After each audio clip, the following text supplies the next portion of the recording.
We meet in Jerusalem. We're all excited and a little nervous. None of us have been to Palestine or Israel before. Many of us have never been to a country in conflict.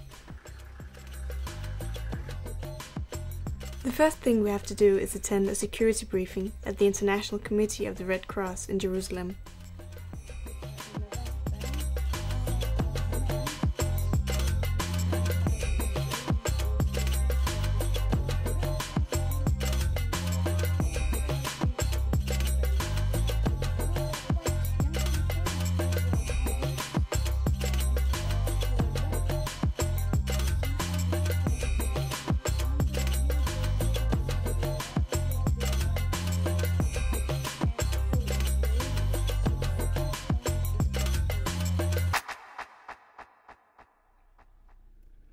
Early the next morning, we drive to Kilkilia, a city that is almost surrounded by the West Bank barrier.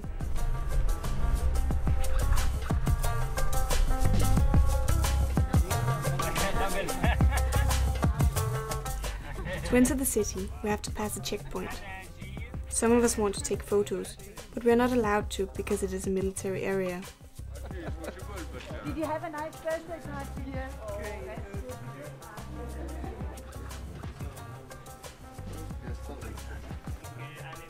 The governor of Kilkilia gives us an introduction to the humanitarian situation in the city. Yeah, I just want to ask, what do you think could help the young people especially? We learn that the situation has worsened a lot for everyone since the building of the West Bank barrier.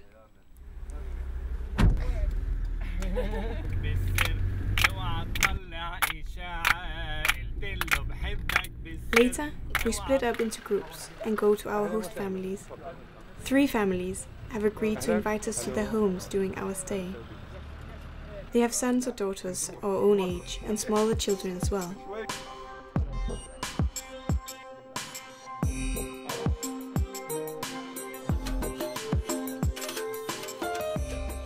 We are impressed by their hospitality and grateful that they are willing to involve us in their daily lives and routines.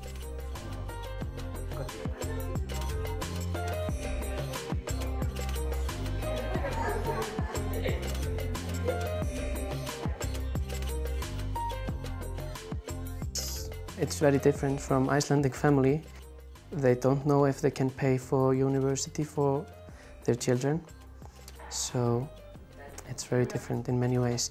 And they said that they feel like they're prisoners in their own city, which is totally new for me. They can't go out, they can't get in, all these checkpoints, the wall, everything. We have to be back in Jerusalem before sunset, so we spend a lot of time on the road. In the Land Cruiser, we really get to know each other.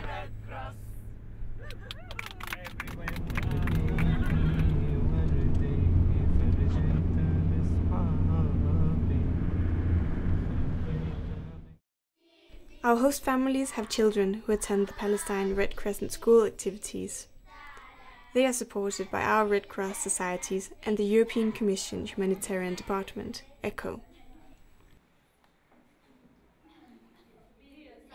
Well, they all play games and do activities in a circle, look at each other, say what they feel, playing at the same time. So it's an activity that allows young people that aren't used to exactly expressing what they feel, allows them to really connect to each other and in a healthy way that they probably didn't experience before.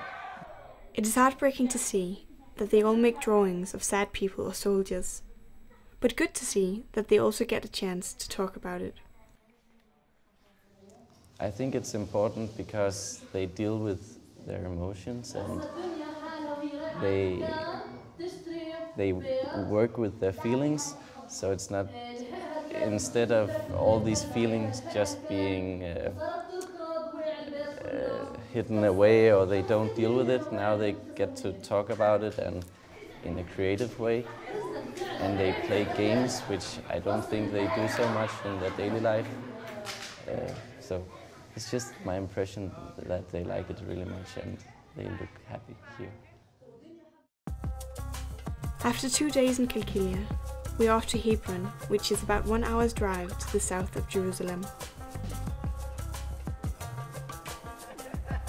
We are shocked to learn how marked the city is by the conflict, and that the violent confrontations between Palestinians and Israeli settlers even involve children.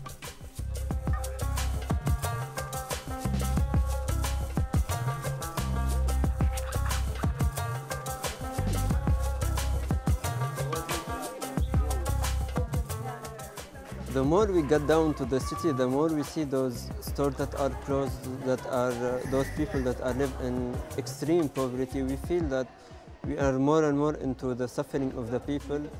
Especially what's shocking, what's hurting is when we see what the settlers throw to the people who pass around. So who put up the net? The Palestinians. To protect themselves? Yeah, exactly. Thursday morning was originally planned as a morning off, but we offered a guided tour to the old city of Jerusalem. We see the beauty of the main tourist attractions of Jerusalem. This includes Via Dolorosa, a street that Jesus once walked. But we also feel the tensions between the Palestinian inhabitants and the Israeli settlers in the old city. We must wait here.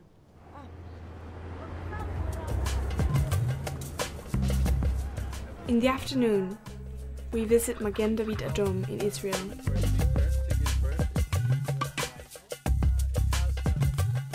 Among other volunteers and workers, we meet Rachel, a single mother who lives in the south of Israel.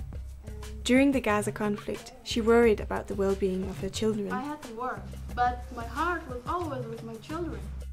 On both sides, volunteers spend a lot of time easing life for other people, even though they themselves face difficulties every day. On our last day, we go back to Qalqilia to say goodbye to our host families.